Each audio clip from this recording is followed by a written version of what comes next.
राजा थे और उनकी थी 3 राजकुमारियां। बड़ी और मछली बहुत ही लालची और स्वार्थी थी, लेकिन छोटी बिल्कुल ही अलग थी। जब दोनों बड़ी राजकुमारियां सोने, गहने, हीरे, जवाहरात रखने में व्यस्त रहती, तब छोटी पक्षियों का गाना सुना करती थी। दोनों बहनों के अत्याचार भी वो चुपचाप बर्दाश्त कर लेती थी। पिताजी भी ना अजीब है, दीदियों ने लिए तो मुझे भी दे गए। ये सोने का पानी, चढ़ाई हुई साड़ी और इतने सारे गहने, अब जब दिए हैं तो आज इन्हें पहनकर देख ही लेती हूँ। क्यों नहीं छोटी, देख रही हूँ आजकल तेरा भी मन साड़ी और गहनों के लिए लालायित हो रहा है। होने से क्या होगा, ये सब तुझ पर थोड़ी ना अच्छा लगेगा। तीनों की उम्र शादी लायक हो गई थी, पर शादी होती कैसे? राजा किसी भी हालत में उन्हें अपने राज्य से दूर नहीं करना चाहते थे। महाराज, मैं ये कह रहा था कि राजकुमारियों की शादी की उम्र हो गई है, अब उनकी शादी करनी पड़ेगी ना महाराज। हाँ, वो तो करनी ही पड़ेगी, पर मैं उन्हें अपने से दूर नहीं कर पाऊंगा विदूषक। रानी की मृत्यु के समय मैंने वादा किया था कि अपनी कन्याओं को अपनी नजरों के सामने रखूंगा। फिर तो बड़ी मुश्किल हो गई। एक उपाय है इसका, लेकिन आहा, अब लेकिन कहकर रुक क्यों गए? नहीं, अब मैं ये कह रहा था कि हमारे मंत्री पुत्र और सेनापति पुत्र तो राजमहल में ही रहते हैं ना, तो उनके साथ बड़ी और मझली राजकुमारी की शादी कर दी जाए तो आप भी निश्चिंत होकर रह सकते हैं महाराज। कमाल है, ये प्रस्ताव मुझे पसंद आया विदूषक।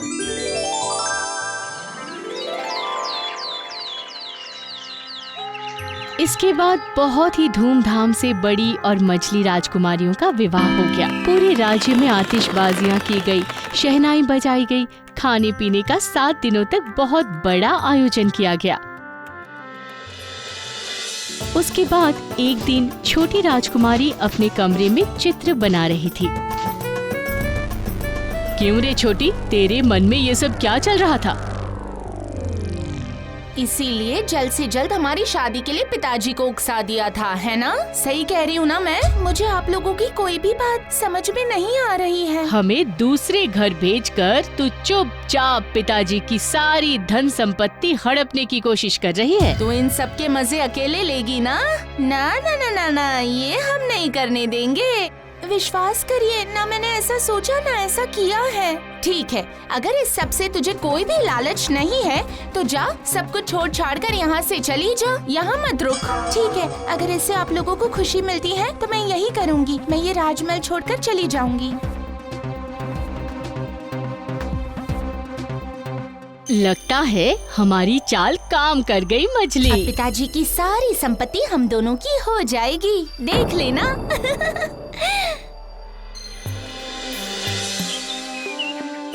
दोनों दीदी नहीं चाहती मैं यहाँ रहूं, परंतु मैं तो कभी उनका बुरा नहीं किया, तो फिर वो क्यों ऐसा? क्यों रे छोटी, दोनों दीदियों की तो शादी हो गई, अब तेरी शादी किससे करूं, यही सोचने वाली बात है। मैं शादी करना नहीं चाहती, मैं देश विदेश घूमना चाहती हूँ। देश विदेश घूमने जाएगी? हाँ पिताजी, इस महल की 4 दीवारी के बाहर तो मैंने कुछ देखा ही नहीं है ना। ठीक है, ऐसा ही होगा, पर मेरी भी एक शर्त है। कैसी शर्त पिताजी? देश भ्रमण के बाद आकर तुझे शादी के लिए सहमति देनी होगी। मेरे भाग्य में जो लिखा है वही होगा पिताजी।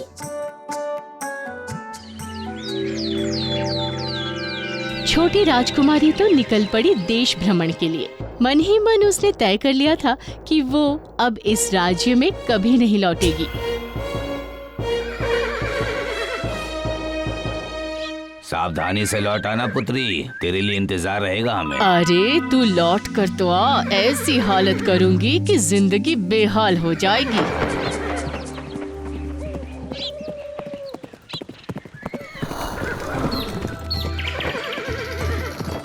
महल की उन षड्यंत्रों से ये फूल, पक्षी, नदी कहीं ज्यादा अच्छे हैं। अरे अरे वाह, ये झरना कितना अद्भुत है। सुनो, मुझे इस झरने के पास ले चलो ना। मैं अपने दोनों हाथों से इस झरने के जल को स्पर्श करना चाहती हूँ।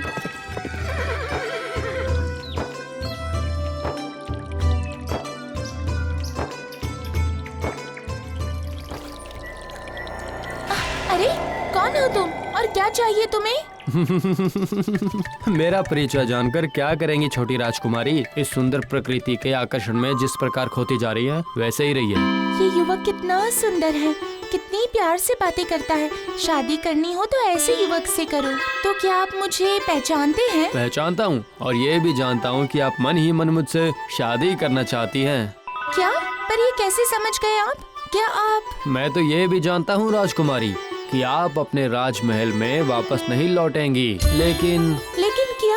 लौटना तो आपको पड़ेगा ही। आपको दीदियों के अत्याचार का बदला तो चुकाना ही होगा। नहीं, मैं उन लोगों के साथ कोई भी लड़ाई झगड़ा नहीं करना चाहती। आपको कुछ भी नहीं करना पड़ेगा राजकुमारी, वो अपने कर्मों का फल खुद ही पाएंगी। पर वहाँ वापस जाने पर तो पिताजी। महाराज शादी का इंतजाम करेंगे, पर मुझे राजमहल में रहने से कोई आपत्ति नहीं है। ये युवक पहले ही सब कुछ कैसे समझ रहा है? पर अगर पिताजी ने इस बाहरी युवक को अपने दामाद के रूप में स्वीकार नहीं किया तो मैं क्या करूँगी? आप उसकी फिक्र मत करिए, महाराज मुझे खुशी खुशी स्वीकार करेंगे।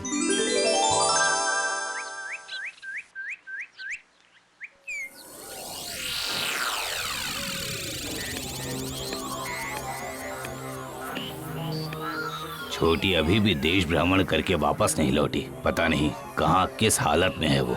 छोटी राजकुमारी लौट आई है महाराज। क्या छोटी वापस लौट आई है? तो अब फिर से कमर कस के उतरना पड़ेगा। ये रही हमारी बच्ची घर लौट आई।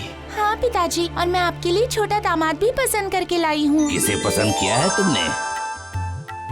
मैं ही वो युवक हूँ महाराज, और मेरा परिचय आप इस बक्से को खोलते ही जान जाएंगे।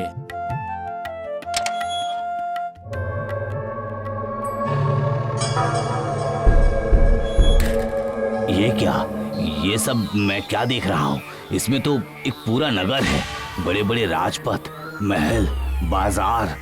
क्या तुम इस आश्चर्य नगर के राजकुमार हो? सही कहा महाराज, और इसीलिए आपके पास रहने में मुझे भी कोई आपत्ति नहीं है, क्योंकि मेरा राज्य तो मेरे साथ साथ ही रहता है। अच्छा ठीक है, फिर तो मुझे तुम्हें दामाद के रूप में अपनाने में भी कोई आपत्ति नहीं है। एक और बार सोचकर देख लीजिए पिताजी, मुझे तो लग रहा है कि ये युवक कोई जादूगर है। देखते हैं ना कि क्या होता है।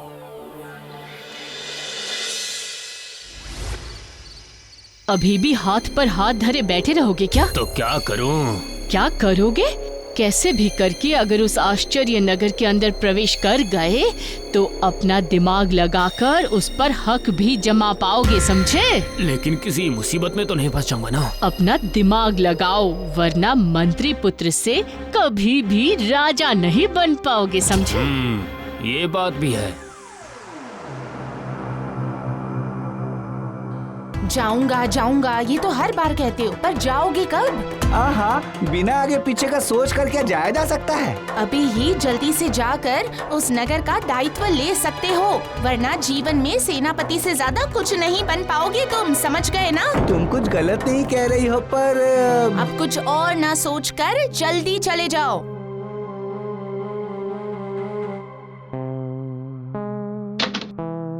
वो देखो, बक्से को किनारे रखकर सो रहा है। जल्दी चलो, देखते हैं अंदर क्या है।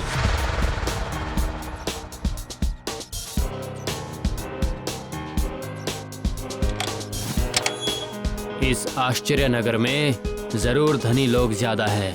उन लोगों की आय पर ज्यादा से ज्यादा कर लगाकर भी भविष्य को संवारा जा सकता है। सिर्फ झांक कर देखने के बजाय जल्दी से हम इस बक्से के अंदर चले जाते हैं। चलो।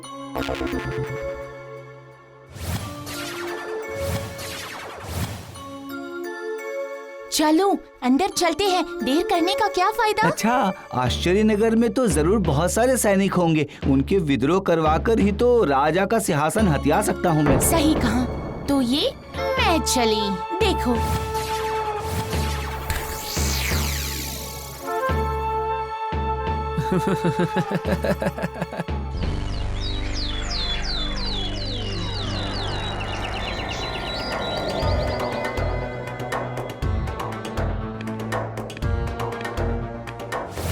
महाराज, हमने सारी जगहों पर ढूंढ लिया है, लेकिन वो हमें कहीं नहीं मिले। क्या मेरी बेटी और दामाद कहीं गायब हो गई? शोक मनाने की जरूरत नहीं है महाराज।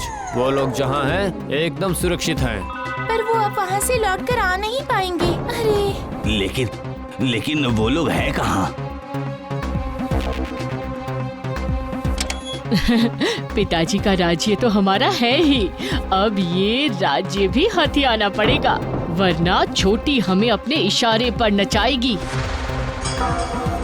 छोटी को अब तक डरा कर रखा है, अब वो रानी बन जाएगी, ये मैं बिल्कुल बर्दाश्त नहीं कर पाऊंगी। कैसे भी करके वो राज्य मुझे चाहिए, समझ गए ना तुम? ये सब क्या सुना मैंने? ये लोग इस तरह से सिर्फ अपने स्वार्थ सिद्धि कर रहे हैं। तो अब आप समझ गए ना महाराज, उन्हें अपने कर्म और लालच का फल मिला है। तभी तो छुप कर नगर में प्रवेश किया उन्होंने। नहीं, उनको उचित शिक्षा मिली है, उन्हें वही रहने दो। मेरे इस राज्य को संभालने के लिए छोटी राजकुमारी और छोटे दामाद ही योग्य हैं।